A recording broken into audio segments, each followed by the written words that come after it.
So these are lateral sliders. I'm on a nice soft surface where I'm able to slide with a sock. If you don't have a surface like this, which you can use at home, are a couple different things. You can use an actual slider that you can buy. You can put a magazine on the ground if you have carpet. Magazine slides really well on carpet. Also, if you have linoleum floors or hardwood, you can just put, you can just use your sock and slide on it. You can put a pillow sheet down too. The big key though is that the leg that's stable, my left leg in this example, just make sure you're not sliding on that leg. So the slider should only be on the leg that's moving.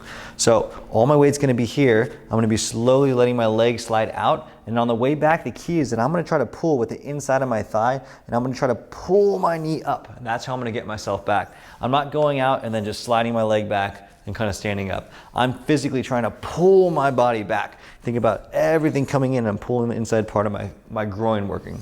Again, my weight stays over this left leg. I'm using my knee, I'm using my butt, and then I'm gonna use my inside part of my groin and I'm gonna pull myself back up.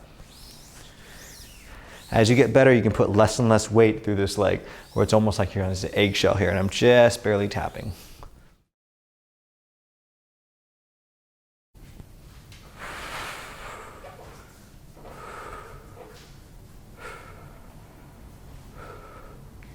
So with this exercise, you're gonna find some sort of resistance. Right now, I'm just using a resistance band, tying it anchored to something. If you're at the gym, you can use a weight stack.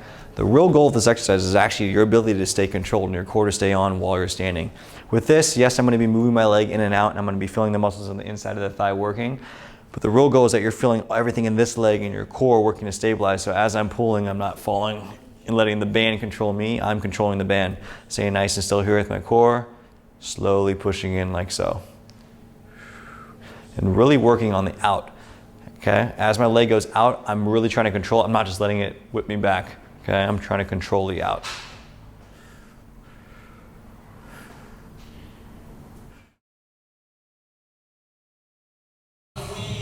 What I'm gonna demonstrate now is a traditional barbell deadlift. You're gonna use a barbell with the weights attached on the side of it. Deadlift, the big thing between a deadlift and a squat is a deadlift, you're gonna be hinging more at the hips. You can primarily hip dominant pattern, whereas a squat's gonna be more of a knee dominant pattern. It's the biggest thing to keep in mind when you're doing this. Okay, you're gonna walk up to the barbell, grip, up to you. There's many different grips that you can use. I'm gonna use a double overhand, okay? Drive through the hips.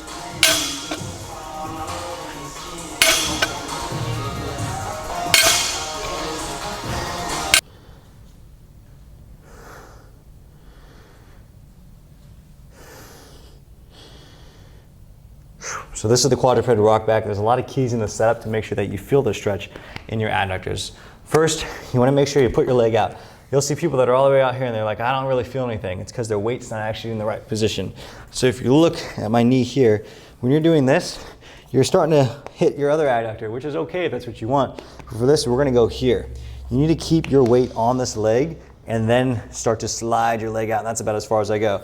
So if I'm gonna keep my weight here, I don't feel a stretch yet. As I keep my weight here and I slide out, then you'll start to increase your stretch. This is your starting position from the front.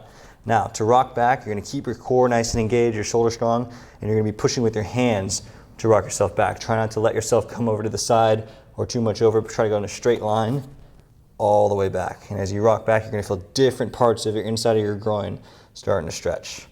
If you wanna focus a little bit more on the hamstrings, which are these muscles in the back, I can turn my foot up and I can play with different angles. Now I'm gonna be here and it's a lot more hamstring.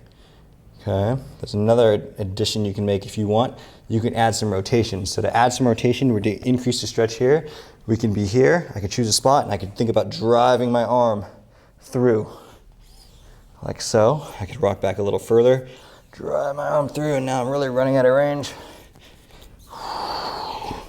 So you can play with different angles. You notice I did some over here, or over here.